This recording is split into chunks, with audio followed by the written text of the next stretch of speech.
Assalamualaikum warahmatullahi wabarakatuh. Oke anak-anak, pada video kali ini kita akan membahas tentang gaya Lorentz atau gaya magnetik. Nah, materi ini sudah pernah kalian pelajari kalau tidak salah di kelas 9 SMP ya. Gaya Lorentz atau gaya magnetik bisa terjadi atau bisa dialami pada dua hal. Yang pertama adalah pada kawat berarus listrik yang berada di dalam medan magnet. Dan yang kedua adalah pada muatan yang bergerak di dalam medan magnet. Oke, kita bahas satu persatu. Yang pertama adalah gaya magnetik atau gaya Lorentz pada kawat berarus listrik di dalam medan magnet. Perhatikan gambar berikut ini. Ini adalah gambar atau skema percobaan untuk membuktikan adanya gaya magnetik atau gaya Lorentz. Nah, kita menggunakan magnet U. Ini kutub utara, kemudian yang ini adalah kutub selatan. Kemudian kita menggunakan baterai. Kemudian yang biru ini adalah aluminium foil. Jadi yang ini adalah aluminium foil. Kenapa kita menggunakan aluminium foil?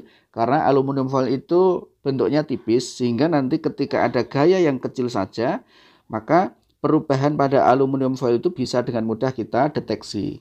Kita tahu bahwa ketika ada kutub utara dan kutub selatan magnet, maka akan muncul garis-garis medan magnet yang arahnya dari kutub utara menuju kutub selatan. Ini ya, ini adalah garis-garis medan magnet dari kutub utara menuju kutub selatan.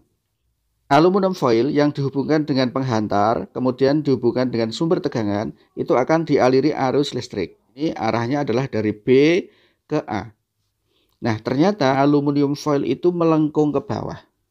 Nah, itu menunjukkan bahwa pada aluminium foil itu mengalami gaya yang arahnya ke bawah. Nah, seandainya arah arus listrik itu dibalik, maka nanti arah melengkung aluminium foil itu juga akan berkebalikan dengan semula, yaitu ke atas. Hal itu menunjukkan bahwa pada aluminium foil terjadi gaya yang disebut dengan gaya magnetik. Maka kesimpulannya adalah bahwa pada kawat berarus listrik yang berada di dalam medan magnet dapatkan gaya magnetik atau gaya Lorentz. Berikutnya, besar gaya Lorentz atau gaya magnetik dirumuskan F sama dengan ILB sin alfa. Dengan F adalah gaya magnetik, kemudian I adalah kuat arus, L adalah panjang penghantar atau panjang kawat, kemudian B adalah kuat medan magnet, dan alfa adalah sudut antara I dan B. Nah, jika I itu tegak lurus dengan B, maka alfa berapa? Ya, tentu 90 derajat. Maka gaya Lorentz bisa kita rumuskan I, L, B sin 90 derajat. Sehingga kita peroleh F sama dengan I, L, B. Sin 90 berapa? 1 ya. Maka gaya Lorentz adalah ILB saja. Arah gaya Lorentz ditentukan dengan aturan tangan kanan. Nah, aturan tangan kanannya seperti ini ya. Silahkan diperhatikan gambar yang sebelah kiri dulu. Nah, ini arah arus itu ditunjukkan dengan arah ibu jari. Kemudian arah medan magnet ditunjukkan dengan arah telunjuk. Sedangkan arah gaya Lorentz ditentukan dengan jari tengah. Kemudian untuk yang sebelah kanan, nah ini lebih sederhana ya, hanya dengan membuka telapak tangan saja. Nah, untuk yang sebelah kanan, arah arus ditunjukkan dengan arah ibu jari. Kemudian arah medan magnet ditentukan dengan arah keempat jari kita yang lain. Kemudian arah gaya ditunjukkan dengan arah bukanya telapak tangan.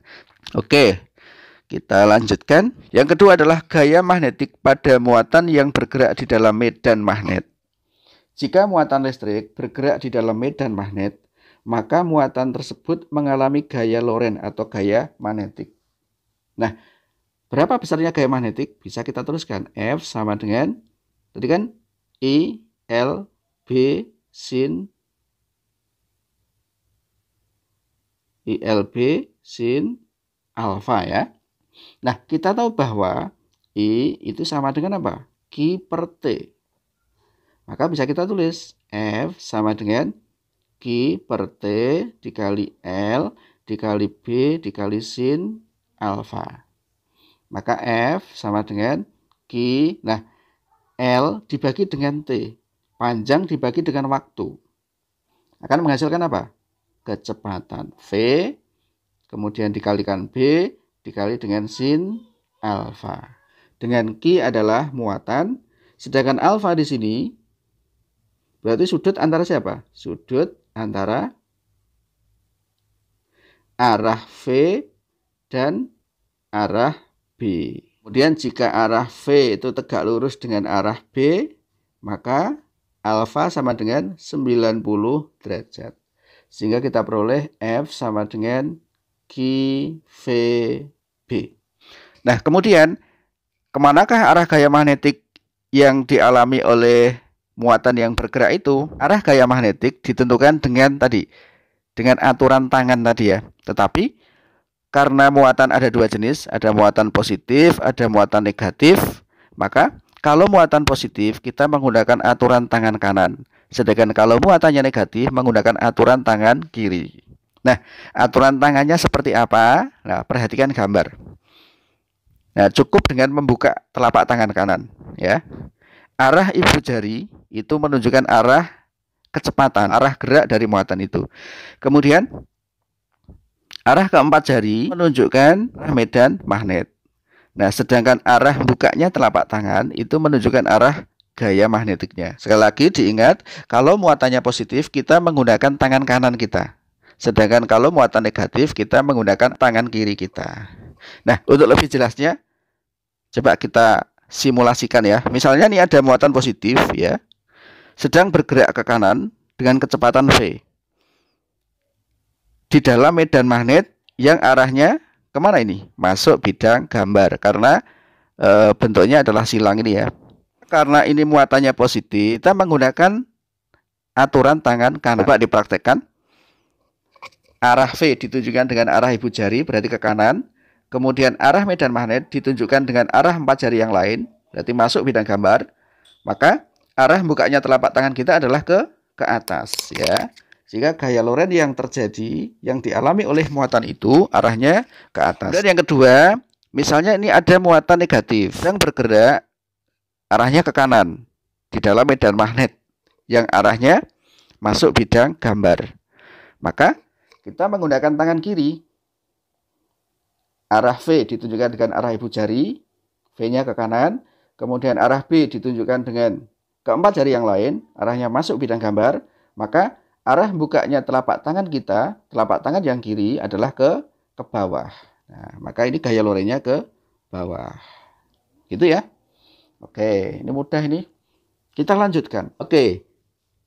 Di sini misalnya ada medan magnet arahnya masuk bidang gambar. Kemudian di sini ada muatan positif sedang bergerak ke kanan dengan kecepatan V, di mana V itu tegak lurus dengan B.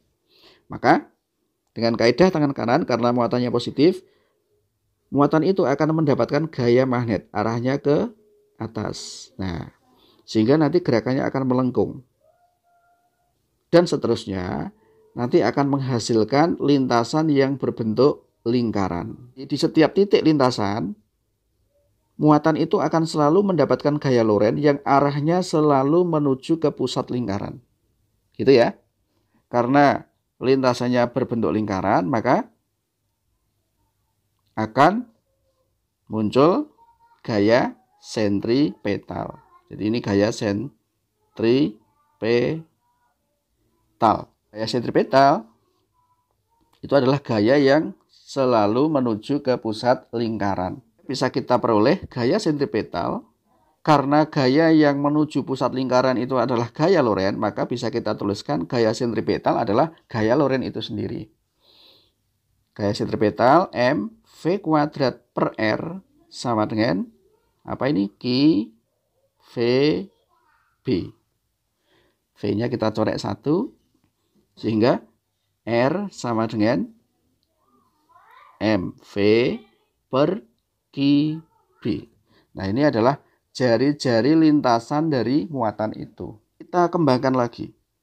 MV per R sama dengan QB. Maka M, V adalah omega dikali R, dibagi dengan R, sama dengan QB. Corek ya.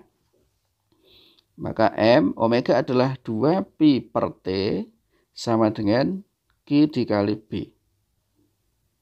Kita tarik ke sana, maka T sama dengan apa? 2pi M per QB. Ini adalah rumus dari periode gerakan muatan yang bergerak di dalam medan magnet. Lanjut. Terakhir ini ya, karena durasinya terlalu panjang. Gaya interaksi antara dua kawat berarus listrik. Kalau ada dua kawat berarus pada jarak tertentu, maka pada kawat itu akan terjadi gaya interaksi. Bisa gaya tarik-menarik, bisa gaya tolak-menolak. Yang pertama, jika arah arus kedua kawat itu sama. Nah, perhatikan gambar. Misalkan ini ada dua kawat. Ini I1, ini I2 ya. Dialiri arus sama-sama ke atas. Terpisah A, maka I1 atau kawat pertama itu akan menghasilkan medan magnet di sekitar I2. Nah, ini ya B1. Arahnya kemana? Arahnya adalah masuk bidang gambar. Jadi B1 ini adalah medan magnet yang dihasilkan oleh I1, bukan I2. Sebaliknya I2 juga menghasilkan medan magnet di sekitar I1. Kita namakan B2. Arahnya kemana? Arahnya adalah keluar bidang gambar. Sehingga I1 itu berada di dalam medan magnet B2 dan I2 berada di dalam medan magnet B1. Maka sesuai dengan konsep dasar dari gaya Lorentz, baik I1 dan I2 itu akan mendapatkan gaya Lorentz. Kita tentukan arahnya. I1 ke atas, B2-nya keluar bidang gambar.